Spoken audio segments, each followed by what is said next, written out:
All right, welcome back, guys. We are going to be doing our blue set review for Strixhaven.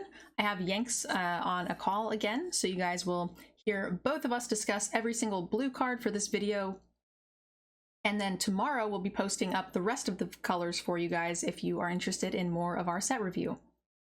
All right, so let's go ahead and jump straight into our blue review. Arcane subtraction, so it's -4, -0, 2 mana at instant speed. We've seen this ability in a lot of limited sets, and I'm not usually super happy with them. Sometimes they draw you a card, which is good. Sometimes it taps a creature down, which is okay. This one has the learn ability, so if you have some lessons in your sideboard, you can get a bit of free value that way. But as a whole, I'm not happy with this card on its own. Now, if you've got premium learns in your board, this is just giving you another chance to draw them, then it's playable. What do you think, Yanks? Yeah, I'm in the same boat. You can occasionally get value out of this card, and as a combat trick, but it's hard to set up. And really, the only way you're playing this is if you have, to add to your learn options. If you have lessons you want to get out of your sideboard. Agreed. I think this is going to be one of the weaker of the learn cards, only because it really has minimal value to me on its own. Yeah, agreed. I mean, I think without lessons, just not playing this card at all. Now, if I have premium Magecraft, which you'll see there's a blue one that says every time you cast a spell, draw a card, and if you're pairing it with things like that that are getting triggers and added value for the actual casting of this card, then it's fine. And I'm happier to run it in those decks, but that's not going to be your average deck. So I'll put it at a 2, borderline playable if you have learns, lessons. If you don't, it's unplayable. Agreed. All right, and this is the Archmage I was talking about, where Magecraft, each time you cast an instant or sorcery, you draw a spell, or draw a card, which seems nuts. I love this card. Yeah, this is the kind of Magecraft ability that actually makes you want to play, mediocre to even bad spells, because they're going to replace themselves. Yeah, now don't get too carried away with that. You don't want to have a ton of them, because what if you draw all of those and you don't draw this? Then you just have a bad deck. Yeah. But I do love this card, and it is tons of value. Even if you don't have a deck that will maximize the spellcraft with redraw spells, it is still going to get a good value in the average deck that has, between 4 to 6 spells, right? Yeah. You're playing blue, you're going to have, whether you're playing Prismari that's spell focused, or you're playing Quandrix that is trying to ramp, which usually involves sorceries to ramp you. You're going to have spells in any sort of blue deck. What do you think the rating for this card is? I really like this card. I mean, 4 mana 2/2 is bad, but you're not planning on getting this into combat anyway. Agreed. So I've got this as a 4. Me too. It's more long haul. It doesn't have a huge impact on the board immediately, but this card will certainly win you games. Yeah, and it demands them to answer it, even if they have to spend a really premium removal spell on it. All right, Bullfrog, Befuddler. Befuddler, isn't Befuddle the 0/4? Yep. Yeah, so it's similar. Is flash 2/1 for 2 mana. I'm already okay kind of with this, plus it's cute, so I'm biased. When it enters the battlefield, target creature an opponent controls gets -1/-0. That's not super great. We've seen this before on other cards. We saw it on a 1/2 in the last set. We saw it on 1/2 Flyer, which I actually liked, and it did -2. The Flyer I liked, the last one I didn't. I like this one a little bit more just because I think a 2/1 flasher will just kill something. Agreed. Yeah, I really am just looking at this as a 2/1 flash. I mean, -1/-0 is not going to affect combat on it because it's a 1 drop. Yes, but it could affect the combat on something else, and if that happens 1 out of 3 times, I'm even more I'm ecstatic about the card. Yeah, I mean, are you gonna if you're on the other side of the table, are you going to want to attack your Archmage Emeritus into 2 open blue mana? That's kind of scary. That's true. It's a common. The flexibility of being able to kill 3/2s on its own, just as is really nice, which we didn't see from the last set. And then there's a chance it's far more flexible because you're killing their stuff on the blocks, and then you're also attacking your 3/3 into their 3/3 for free, basically. True. Yeah. It does make what looks like reasonable attacks as trades, so not really suspicious, into kind of blowout scenario. Yeah, great. I mean, that said, I don't think it's amazing. I'm happy to run it in a blue deck. I put it at a 2.5. Yeah, I think I've got it as a 2. It doesn't really synergize with anything, um, but it's playable. Great. Uri in books. I like the art on this. It's super cute. This spell costs 2 less to cast if it targets an attacking creature. Put target creature into its owner's library second from the top. Okay. It attacking isn't too difficult. Sorry guys, let me shut the door just in case you guys can hear that really loud squeaking.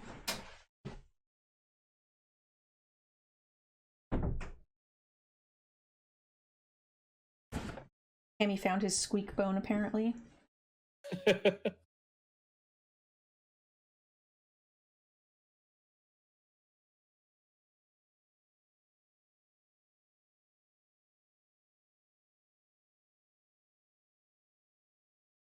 Okay, so I don't think having a creature attack is going to be super tough to meet as a requirement, right? No, I mean we've played this kind of instant speed effect at 5 mana before, where it put it on the top as opposed to second from the top, and it was always playable. So the 2 less is just an upside. Yeah, I think And this if it's card is something fine. really, and if it's something really good you're putting away, it pushes it, delays it coming back for a turn. What do you think rating wise? It's like a 2/5. To see just what blue has access to in terms of removal, but a lot of times it doesn't have much. That's true. Lack of removal. I think that the fact that it's got the attack clause makes me much happier at a 2/5. Otherwise, it would be just a 2. Yeah, I think I agree with that. Great. Curate 2 mana. Look at the top 2 cards of your library. Put any number of them into your graveyard and the rest back on top of your library. Draw a card. Okay, so it cycles with like a bit of bonus. Yeah, it's got what was the ability from one of the recent Ravnica sets, Surveil, Yeah. right? You can either leave them on top or put them in your yard. Yep. Uh, it's a filler card, good with Magecraft. Pretty much it. Yep, good with Magecraft, I agree. It's instant speed, which is nice for the combat trick situations. Yeah, late game, it's a better opt. Yeah, yeah. Yeah, it's probably right around a 2. Playable, but not exciting. I agree with that. Divide by 0. Return target spell or permanent with mana value 1 or greater to its owner's hand. With Learn.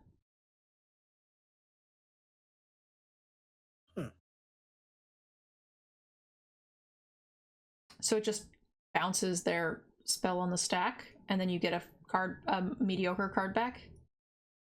Yeah, yeah, 3 mana bounce their spell or any non-land, basically.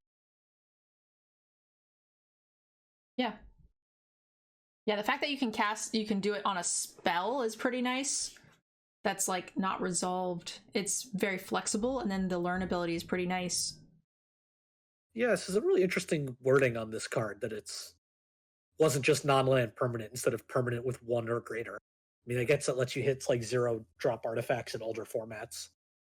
Yeah, I'm sure there was a reason. I'd be curious as to see what it was, but it does seem like it makes the card complicated for no reason. Yeah. Or they were just looking for places to put mana value into cards. I like this card. I mean, That's a good point. I'm sorry, go ahead. Go ahead. Oh, no bouncing tokens. Yep, Yeah. yep, And there are a lot of elemental tokens in the format. No, that's a great point, actually. That is a very good point. Yep. And there's a lot of spirit tokens. Great. Okay, that makes sense. So it has a built-in downside that bounce spells typically are good for. Yep. That's a very good point. That said, I still like the format or the card a fair amount. There are a lot of 4/4. The whole Prismati guild really likes to make 4/4s.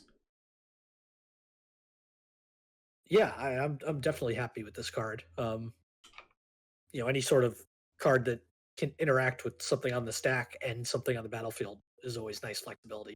Yeah, I agree. All right, great. I like it. 3? Yep. Assuming you have something to get. Assuming you have something to get. Dream Strix. When it's a 3/2 flyer for 3, I'm already happy. When it becomes the target of a spell, sacrifice it. When it dies, you learn, so you get a little something back. Now, I will say, when it becomes the target of a spell, sacrifice it. That's not that much of a downside, because most of the time that's the spell that's killing it anyway. It does mean that, like, a grape shot kills it. Yeah, a bounce spell kills it. You can't pump it. Yeah, but like I said, the downside oftentimes is just net neutral too. Yeah. So it's not the end of the world. And then you get a small bonus back. It's actually card advantage, right? If they're bouncing it and it dies, they've used their bounce spell, but you got a card. So yep. It's minimal card advantage, but it's very strong. It's a good size flyer for the mana cost. I'm very happy with this card. Yeah, I'm pretty happy with it. The one unfortunate, I guess, part about becomes the target of a spell sacrifice, it means if your opponent has any sort of random combat trick in their hand, they can just target this with it. Yeah, so it dies to like a pump spell. Yeah. But it's still a 1-for-1 at that point. It's or even still a 1 for a half more. a 1. Yeah. They probably have traded up on mana, but you've gotten a card back. Yeah.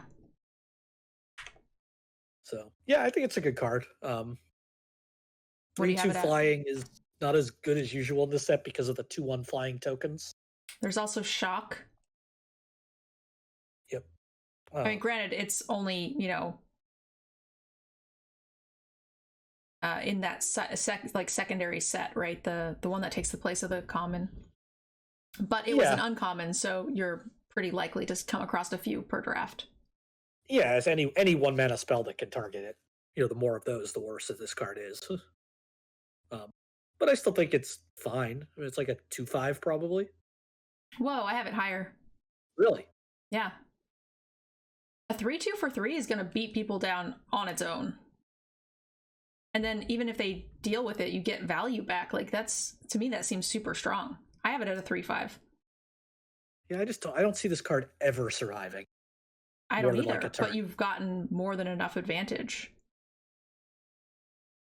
This is the first card we've highly disagreed on.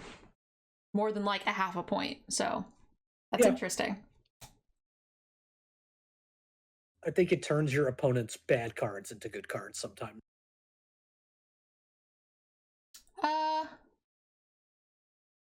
But yeah, if you're special, I would rather their combat trick kill this than like do it in combat when I don't think, you know what I mean? When they 2-for-1 a double block or something. Yeah, I mean, I think this is just where we differ on combat tricks. I think if you get any value ever out of a combat trick, it's a win.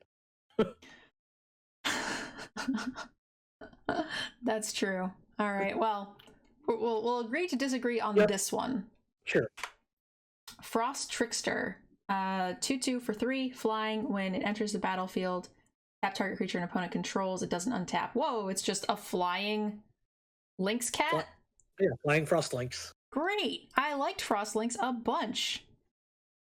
And this one flies. Yes, please. What are we rating on this card? Well, I mean, what our usual like Windrake 2 and a blue 2/2 flyer is like a 2/5 ish. Yeah, and then but the frost lynx I had it a 3.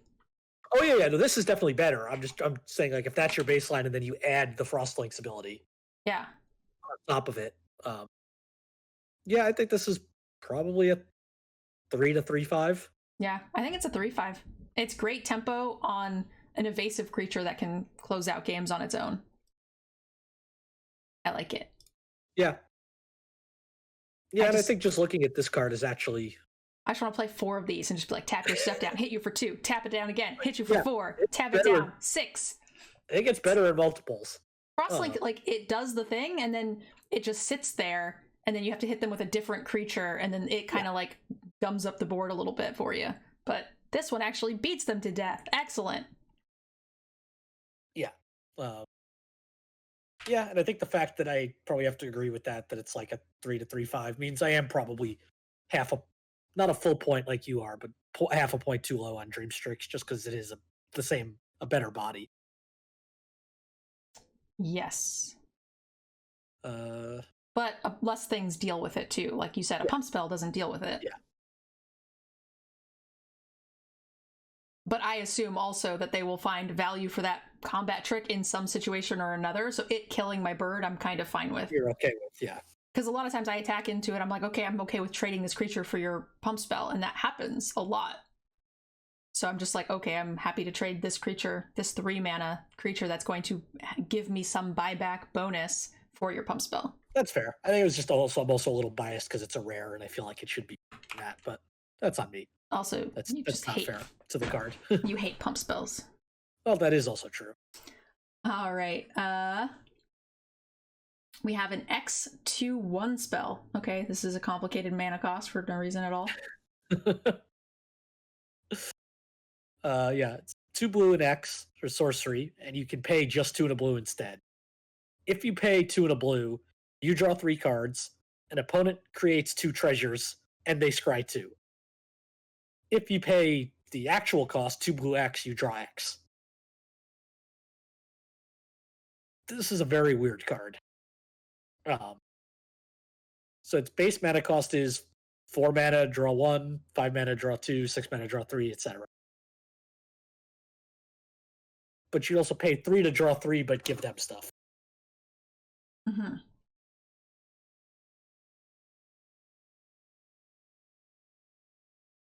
not really sure what to think about this card.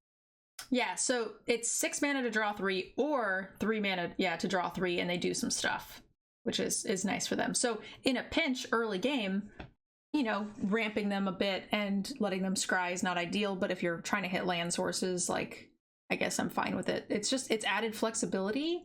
I feel like without that clause, I'm still running the card, so I don't want to hold that clause against it necessarily, because added flexibility is just only good. Yeah, I think the part I don't like about it is when I'm happiest to just pay 3 is at the end of the game when I don't care that I'm ramping them. Yes, I agree. And at that point, I've got more mana to pay the X anyway. No, but then you can't cast the things you draw. Right? You're just like, yeah, have some treasure tokens. I'm going to draw 3 and then cast them. I think that's great. Yeah, although I guess in the late game, the value of giving them scry 2 is also worse. That's true. But yeah, it's a very interesting card. Unlike the board wrath, where you almost never want to pay the 2 white, there are times you'll want to pay 2 blue. Yeah, and there's also times late game where our difference here, as in where it's like you would rather just pay the 6 so they don't get the bonus, where I'm just like, I'd rather pay the 3 so I can then womp them with some stuff. Might not be relevant because you might have way more than 6 mana and you probably just want more cards. Yeah, true. All right, great. So what do you think rating wise? I don't know. This is a tough one. I'm going to just kind of play it safe and just say it's a 3 because I think I am going to play this card. I just don't know how good it is. Yeah, what did we give? There was a Mystical Archive card, right? 3 and X. This is better than that. What did we give that card? You mean there was the 4 mana, there was Harmonize, there was the 3 for Exium. No, there was blue, X, draw X, right? Oh, Blue Sun Zenith. Yeah, Blue Sun Zenith.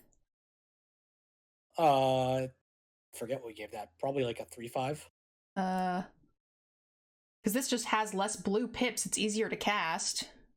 We gave it a 3/5. Now, is Blue Sun Zenith an instant? Blue Sun Zenith is, I don't believe so. So this is just better than that. No, it is an instant. Sorry. Okay, so it's probably on par with that. It's easier to cast.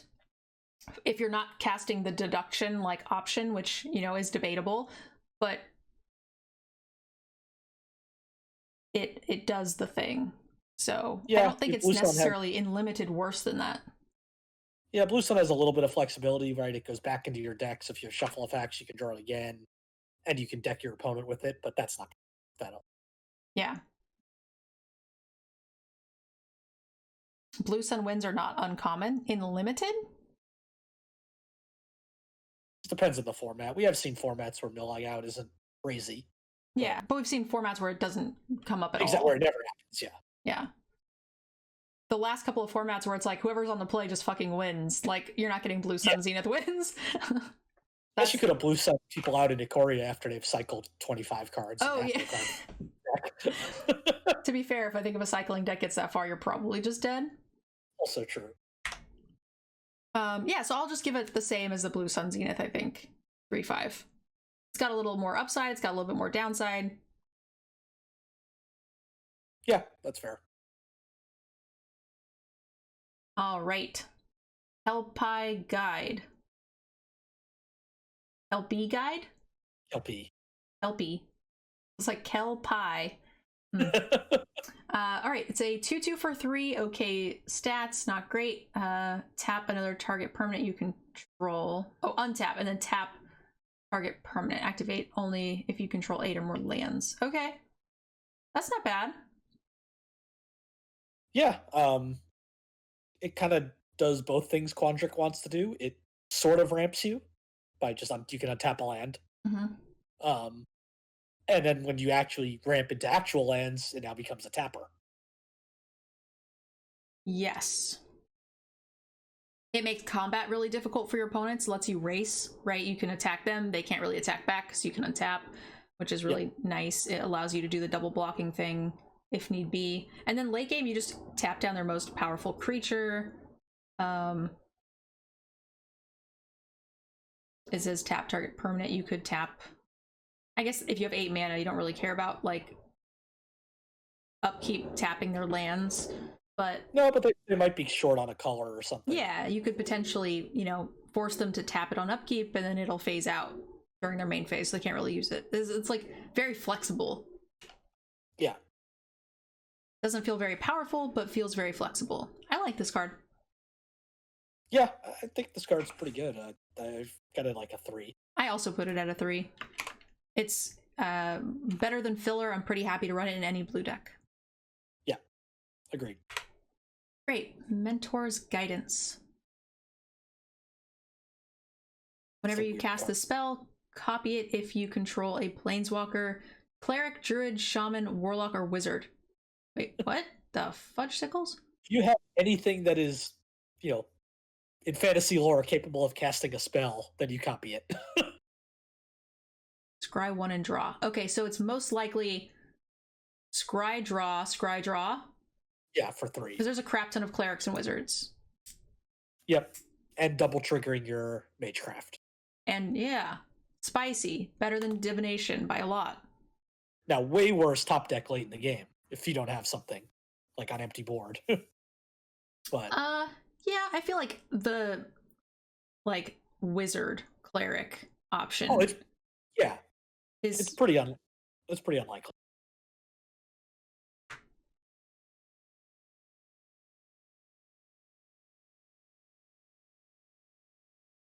Yeah, if you have those things. Like there might be some decks where you just don't have them. If you don't have many. And then it's, you know, a worse divination. Although you could technically say that you get like a quarter of a card or a half a card, because if you scry away an unwanted land that you would have drawn with a divination, then like if you're doing that 1 out of 3 times, that kind of mitigates that a little bit. But The other interesting thing is I think, at least in white and blue that we've seen so far, everything with Magecraft meets that ability condition.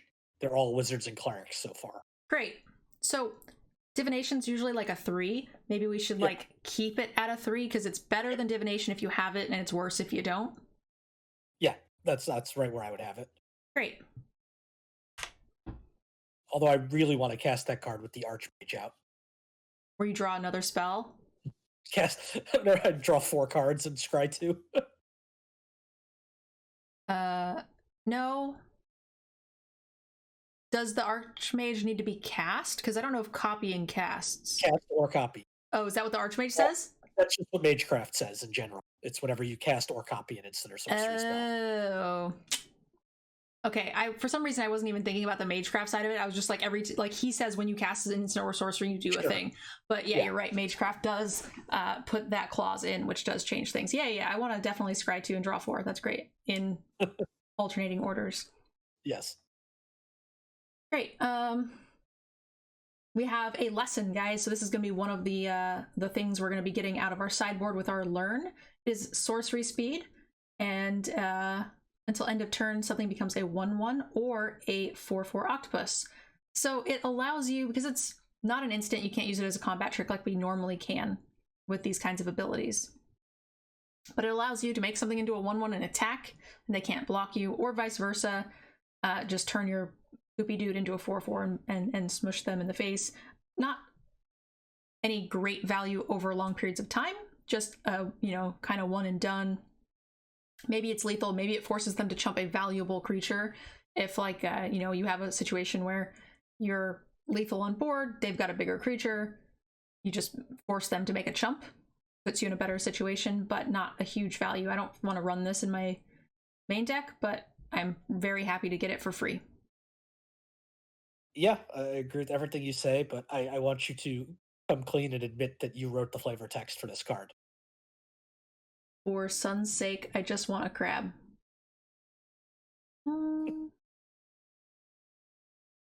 Because he turned it into a frog, but he doesn't want a frog, he wants a crab. Who wrote this? Who did this? I need to know who at Wizards of the Coast made this decision, because I love you.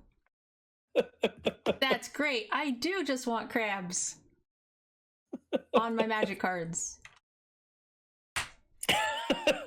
Not on my lady bits. All right, multiple choice. Island and X. If X is 1, scry 1, then draw. If X is 2, you may choose a player. They return a creature they control to their owner's hand. It is 3. Create a 4/4 red elemental token. If it is 4 or more, do all of the above. Great. I am super fucking greedy. I'm never casting this not for 4. Yeah, this card's amazing. This card's great.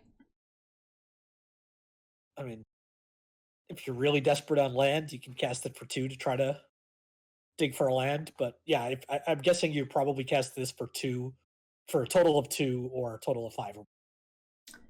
Yes. Most of the time. Even the 3 is not bad. Right? It's a 4-mana 4/4. Oh yeah, they're all good effects. I think if you aren't desperate for land, you're going to be greedy. I think the only one that's not worth its own mana is the X is 2. It's overpriced by 1. Yeah. Oh, it definitely is at that point. But I just think if you don't cast it for X equals 1 because you're desperate to find land, then you're probably going to try to be greedy and get to 5. I agree with that. Definitely. But yeah, I think this card is great. And I love the flavor of this card being called multiple choice. A, B, C, or all of the above. Yeah, that's true. What is the rating on this card, do we think? I think it's a 4. Okay. Yeah, I think if you are casting it for X is 4, it is a 4. Yep. I agree with that. The flexibility is nice. Yep. I think if I just saw this as a 5-mana spell with all of these things, I'm trying to rate it as that. Because the flexibility is nice, but the other things are super like low impact. Like 1 and 2 are low impact. 3 is like base even. Like I would consider it to be like probably a 3 playable. Yeah. Yeah, I mean for 5 mana to get a 4/4 bounce a creature and replace itself, scry 1, draw a card. Yeah. Pretty nice. Yeah, it's a 4. 5 mana is not hard to get to. I like it enough. Pop Quiz. 3 mana, draw a card, and learn. Great. So you draw 1 and get a mediocre guarantee spell, but it's like better than divinationing for 2 lands kind of thing. Worse than divination, but it's instant. Yeah. That's a good way to look at it if you're just looking at learn as draw a card. Yeah, draw. It basically is draw a blank, because it's going to average out to be slightly better, because sometimes your draw is a land and sometimes it's a good creature, so, or whatever, or a more valuable spell. So it probably averages out to be just like a blank draw. Yeah. In which case it's fine. It's an instant speed divination effectively. Yep. Obviously it's more valuable if you've got good learn. Exactly. The better, all these learn cards are going to depend on how good of your lessons you have. I like this at like a 2/5. I think I'd rather have a divination in the average deck. I think I would as well, because one thing that divination is good at 3 mana is helping you hit your land drops, and this only gives you 1 shot. Yep. And then late game, if you don't need the land drops, like I'd rather have 2 chances to get a powerful card as opposed to like a one is guaranteed, like an almost do nothing. Yeah. Now, if you have a good variety of lessons, even if they're not all that powerful, that can work in different situations, then it's that'll be better. Yeah, I agree. Reject. I like the art on it. I do too. Super cute. Counter target creature or planeswalker spell unless its controller plays 3. If that spell is countered this way, it's exile instead of putting it in its owner's graveyard. Nice. The exile is a nice bonus, especially for Lore and Hold, which wants to do a bunch of stuff like that, as well as Wither Bloom has some sacrifice and recursion stuff. 2 mana for 3. 3 to pay counter is fine. I think it's slightly better than average. Yeah, I mean, it doesn't hit, instants or sorceries or enchantments, right? Creature, planeswalker only, so it is restricted, but still very good. I actually like I like ones that counter creatures more than I like ones that like negate. I don't want to run a negate. Oh, agreed. Yeah, this is way more main deckable. Yeah, you're always going to hit. If you're short on 2 drops, then this is great too, because you're just like going to just be able to counter their thing, which puts you back on the board tempo wise. And 3 is high enough to where you're going to be hitting things all the way up through 6 mana. Oh yeah, absolutely. Whether or not it's the premium thing, debatable, but it'll hit something. It'll get a 1-for-1 more often than not. Yeah, and cards like this allow you to play cards like Curate or other 1 to 2 to 3 mana instants to help disguise what you have. If you're, what stinks about keeping mana up for counter spells is if they don't play something. Then you're like, well, I just wasted however much mana I left up. But if you have other instants you can play instead, that mitigates that downside. Yeah, Sam says it's not a hard counter like Essence Scatter, but it exiles, so you got a little perk there. And I agree. I actually love Essence Scatter, and I run them in my limited decks for sure. Yeah, definitely. So I think you're right. And I think 3 is close enough to where you're still able to get it most of the time. Now, I will say, because it does have that restriction, don't be too greedy. Just counter something. If you have the mana and they're playing something that's not absolute trash, probably just try to counter it. Because this eventually becomes dead in the late game. Yeah. 3 is good enough to where, like, they'll eventually draw a 5-drop and not be able to pay still late game, just because, 9-ish mana is hard to get to sometimes, but I would still try not to be too greedy. Yep. 2? Yeah. Great. I like it. All right, resculpt. Exile target artifact or creature. Its controller creates a 4/4 red elemental token. Okay, so slight flexibility, but I really don't want to give that to my opponent. No, I think kind of like the one we saw in the last core set, where it made an angel. You're going to target your own stuff more often than yours. Yeah, and you don't really want to necessarily do it like, okay, turn my 2/2 into a 4/4. Yay! That's not that much value. You want to like anti-removal, right? Anti-removal or target like a treasure token. Yeah, I like that. Treasure tokens are good. And there are treasure tokens in Prismati, right? Yeah. So I think those are the 2 spots you're looking at this. Great. Yeah, and I think if you're casting it in response to a removal spell, you're getting really good value.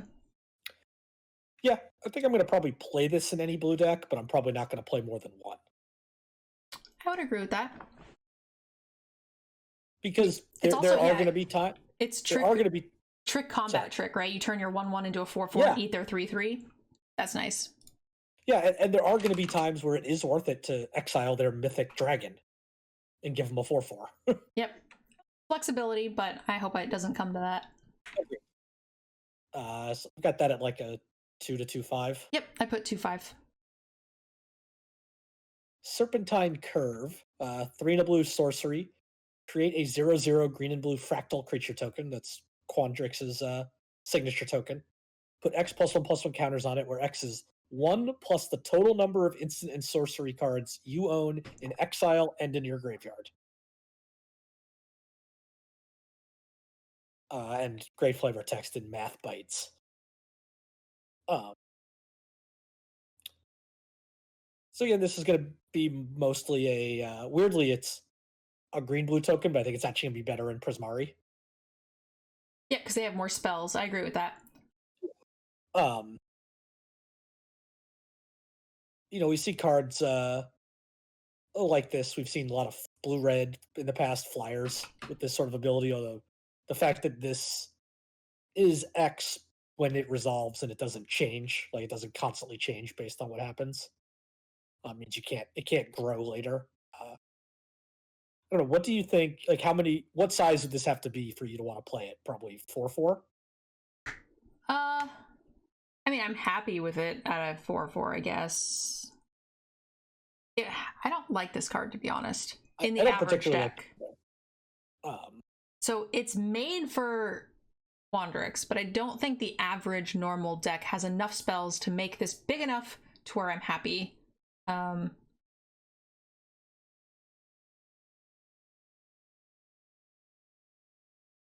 Prismati might. Yeah. But even then, it feels like it's too slow. I mean, maybe if I have like spell recursion or Prismati duplication where I'm casting multiples of these, it's fine. Yeah, I think where I'm looking to play this is someone says X is static, it grows. No, because once it's cast, you put counters on it based on how many there is now, and then it doesn't continue to grow. No, I think he means X is always static, but when it's a star instead of X, it grows. Oh, he's explaining to somebody else. Okay, gotcha. The interesting thing is, I think I play this, sometimes you see, you have a choice between playing this or like just a 4-mana 4/4 vanilla. I'll probably play this because it has more upside, and if I'm playing blue-red, the spells might matter. I don't think it has more upside. I think in the average deck, you're not going to get a 4/4 very often. I think that's high. To have 3 spells in your yard?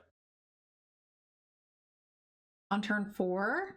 Like, I'm not necessarily saying I'm playing it on turn 4. This is like a super late game draw that you can't really cast on 4. You can't really, you really can't cast this until turn like 10 plus. And even then, 4 spells, you might, a lot of decks only have like 6-ish spells. Yeah, I'm only playing this in like a Prismari spells deck.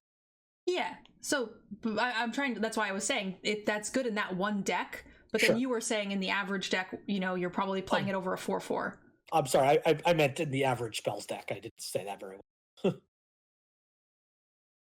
Yes, well, then I would run this just because all of my other things trigger off of spells, making this's value go up. Yep, agreed. But in a normal deck, like a Quandrix deck or something, I don't think I'm running this. Yeah, I agree with that. I'm probably not playing this. This is like a 2/3/5? Yeah. Yeah, I guess if you get duplicated and it's big in Prismari, it does have some pretty high upside. Yeah. And if it's triggering more things plus making a body, even if that body's like slightly undervalued, if it's like a 3/3 something, but also drawing you a card or whatever. Yeah. I'm okay.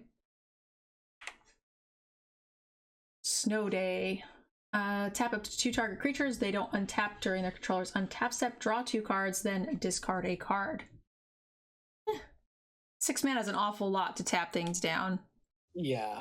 It has a built-in draw too, essentially, of assuming you have something to pitch, which is worth quite a bit, but Yeah, I'm usually expensive. a fan of these. Like, a lot of times you get like the 6 mana bounce 2, or we had in last set. Like, I'm usually a fan of those cards, but that at least forces them to replay things Run, that spend their mana. Run Ashore did outperform for me. Yeah, me as well. And this does let you draw, discard. So I think it's fine, but that's really expensive. Agreed. I'll probably play it fairly often, but I'm not going to take it early. It'll be a relatively easy cut, I think, but I'll be okay playing it as like a 2. Okay. Yeah, you made it the way you were saying it. It sounded like you were going to be at it like a 2/5, almost a 3. I think I agree. It's a 2. Solve the equation. 3 mana sorcery. Search your library for an instant sorcery. Reveal it. Put it into your hand. Then shuffle. You'd have to have some really good spells and more than one.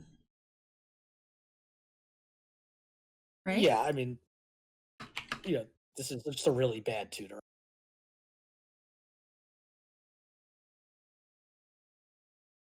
Because chances are, for 3 mana at sorcery speed, you're not going to be able to cast whatever removal spell it is you just got. Yep, which means you're gonna have to play it next turn, and they can see it coming, which means they might be able to, because you have to reveal it, so they might be able to do something about it. Protect it, hold open mana, do whatever. I don't particularly like this card. No, I don't think I'm ever playing this. I mean, if I have a ton of really good things... Someone said solve. The answer is 1. I like it. I think it's like, I put it as like a 1/5, and maybe it's a 2 if you have like really premium stuff, good targets, more than one of them, preferably ones that gain card advantage after that. Sure. Yeah. But I'm not running this in most decks. Yeah. We're in the same range. Soothsayer Adept, 1/3 for 2. Fine base stats. 2 mana draw a card, then discard. 2 mana looter. Yeah. 2 mana 1/3 is not exciting, but fine. Happy to have a looter in my deck. Especially if I care about things in the graveyard at all. That's true. And they're just nice. I like these kinds of cards in Limited because they block the more aggressive decks early, and they are decent late game draws in that they let you draw your lands late game. So yeah. I think a good curve is very important in your Limited decks, and any curve filling card that is not complete chaff in the late game, I find to give I give a little extra value to those cards, and that's what this card does. Yeah, 100%. 2-drop that's good early and not dead late is definitely worth playing. Okay, yeah, so I put it at a 2/5. It's slightly better than chaff filler that you have to run to fill your curve. Yep, 2/5 sounds good. Great. An 0/2 for 1 with flying and magecraft. Whenever you cast or copy a spell, it's base power 2 until end of turn. So base power means it doesn't stack multiple times. That's kind of poopy. Yeah, this is just bad. Sure, it can turn itself into a 2/2 flyer. Okay, for 1. still not really. But yeah, that doesn't seem great for Limited. The white one that didn't fly, that gained +2/+2 was stackable. You could do multiple. Yeah, I think this card is probably just a 1. Even if you have spells, I don't know if this is worth a slot. Just so low impact. Agreed. It's cheap, but not much more than that. So this is a lesson, a rare lesson. Let's see. Hopefully it's good. If an opponent go ahead. King of the Archaics. 2 and a blue for a lesson. If an opponent has more cards in hand than you, draw 2 cards. Draw 3 cards instead if an opponent has at least 4 more cards in hands than you. So it does nothing unless they have more cards. Yeah. in blue. I don't know if I'm happy about that mechanic because I typically want more cards than they do in blue. Agreed. So in my blue deck, if I'm dependent upon their lore and hold deck to have more cards in hand, then something's really wrong. Yeah, something has gone wrong. Outside of maybe some blue mirrors. This is like a Nombo. Just in the very fact that it's in blue makes this a Nombo. Yeah. I mean, sure, pick it up for... I guess the fact that it's a lesson, right, and it's sitting in your sideboard means you're only going to go get it when it's useful. Yeah, if you have a lot of lessons that are like all over the place, and you can like pick and choose, and you've got good, a decent amount of learns, then sure, yeah, pick it up kind of on the cheap. I'm happy to have it as an option, but I'm not like, ooh, this is good. Yeah, I think I'm gonna probably in blue, if I've got a couple learn cards, I'm probably going to take this over like a back end playable, because when it's good, it'll be very good. So yeah, definitely, yeah. But yeah, this is not an early pick. And most of the time, you're gonna probably get something else with your... Yes. Or if you have a low curve. Yeah, but that's the thing. Like, blue decks don't typically have a ton of like a low curve. Yes, or you could just mulligan 4 times. I guess, yeah, it's a good catch-up mechanic if you've mulliganed, that's true. Yeah, you mulligan down to like land, learn. And go get it. Tempted by the Auric. 3 blue pips and a colorless. For each opponent, gain control of up to 1 target creature or planeswalker that player controls with mana value 3 or less. Okay, so this is like EDH. Ooh, 2 HG. But other than that, I'm not really excited. 4 mana to steal their 3 CMC card or lower. And it's expensive as hell to cast. Yeah, it's not good. There are, like we saw earlier, 2 planeswalkers that cost 3. So if your opponent has one of those, bring this in out of the board. But it's not a terrible card to play. But I'm looking at this as a back end playable or sideboard card. Yep, definitely a sideboard card. I'm happy to pick up any, rare, but I don't know that I'm playing this in the main deck if I have any reasonable playables. It is kind of card advantage. Yeah, and the fact that there are some large tokens in the set. That's true. Is nice, like 4/4. You can get a 4/4 with this, or a big fractal token.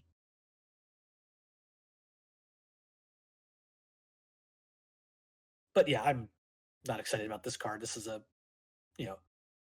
commander. A 2. Yeah, it's mostly a... Great. I'm gonna put it at a 2/5 or 1/5. That's what I meant. Put it at 2 and then I changed my mind. I don't like it. Test of Talents. Counter target instant or sorcery spell. Search its controller's library, hand, and graveyard for any number of spells with the same name as that spell and exile them. That player shuffles and draws. Okay, so it's a negate with the added bonus of having all the information. Sure. Yeah, it does not hit enchantments, artifacts, planeswalkers. Yes, that's true. I don't count a lot of those things in limited. Usually when I see a negate, I'm just like, I'm countering removal spells. Yeah, that's true. I mean, the second part is literally just information. Yes. Unless it's a common removal spell, which, like, isn't super common, but like I definitely have been double and triple demon bolted enough times to be happy to make sure that they don't have any more. Sure.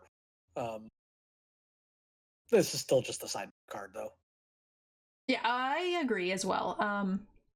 If you're short on, it's like a 23rd playable card, as is most of the like counter target negate. Like I like negate, I never play, but there's definitely been times, especially in sealed, where I will run this card because you just don't have enough playables. So Well, what would you play, this or negate? If it was down to those two cards. Probably this.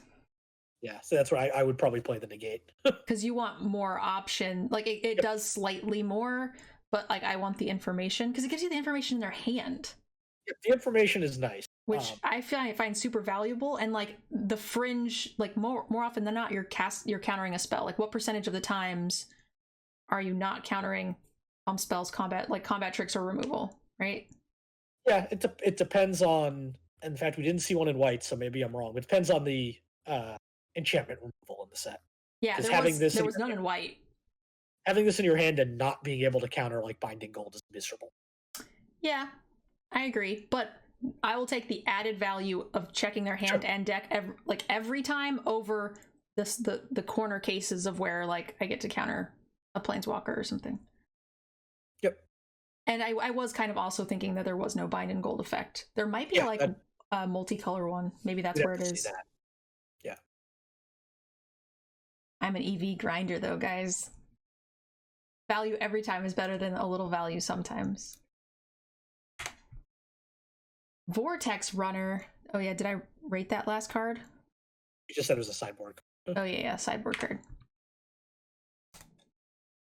Great. Vortex Runner. 2 in a blue for a 2/3. As long as you control 8 or more lands, it gets +1/+0 and can't be blocked. So Quandrix card, as they're trying to ramp. Yeah. I'm pretty happy with this. 3 mana 2/3 that is very good in the late game. So if it has no text, it's a 2. And then the fact that it becomes a 3/3 unblockable in the late game is pretty nice. And the guild that it is associated with does just ramp into oodles of lands. Yeah, I think this card is really I think it's again, it's most of the time it's a 3 mana 2/3, so it's not hugely impactful. But I think it's like a 3. Yeah. I like that. Like I said, it's a 2 with no text, and then I think that the late game implications are pretty good. If you're not playing it in Quandrix, it's probably just a 2/5, because getting to 8 is, not going to happen every game. Yep. So maybe, if you're talking about the average deck, maybe 2/5 is a little bit more reasonable, but a 3/3 unblockable just is kind of beastie. Yeah. And again, a card that can be casted early to fill your curve, but then isn't punishing later when you draw, or, just as you progress the game, it gets stronger, is just super good. One of the few ward cards, flying 3/2 or 3/1 for 2, and then it's got the ward counter ability. I like it. Yeah. 4 mana 3/1 flyer is fine. Usually we're looking at like a 3/2. Yeah, but those are easier to kill because they can be targeted. Yep. So like, but with ward, I don't know if the extra butt is like, what is killing this that isn't killing that? Like, is the butt really relevant? I think in a lot of sets it is, because you get like 1/1 flying tokens, but since the flying tokens in this set are 2/1. Yeah. Probably if there's like a 1/4 spider, then maybe. But from what we've seen so far, I feel like this is just going to only protect it, and its butt is kind of irrelevant.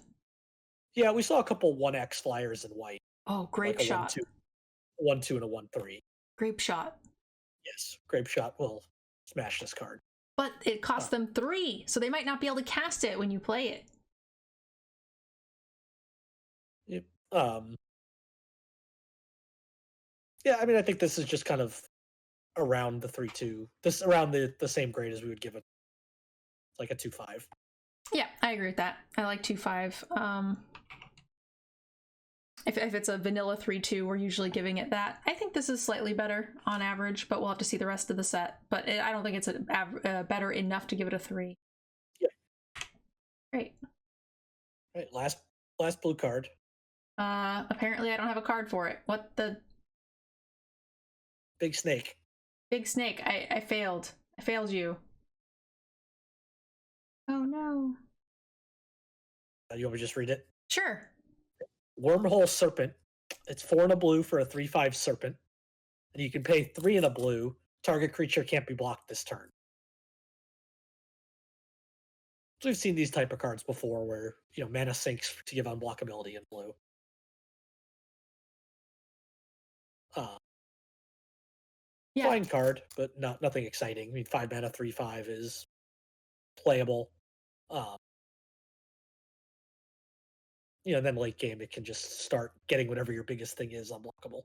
Yeah, we've seen actually something very similar to this. I thought it cost 4 though to make it unblockable. Yeah, that's what this is. It costs 4. I'm sorry, I thought it was 5. I think there was one that was 5 not that long ago. Yeah, it's like 2 or 3 sets ago. Yeah. But I think that one also only cost 4 mana to play. Yeah, it was like a 4 mana 2/4 or something. Yeah. It was a little cheaper, but the cost to be unblockable is a bit more, so probably, averages out. It's an uncommon. Yep. I think it's okay. It'll close out games. Yeah, I think it's around like a 2/5. Oh, I think the one I'm thinking about was in War of the Spark, because I remember thinking I liked it to kill planeswalkers. Oh, okay. Sounds right.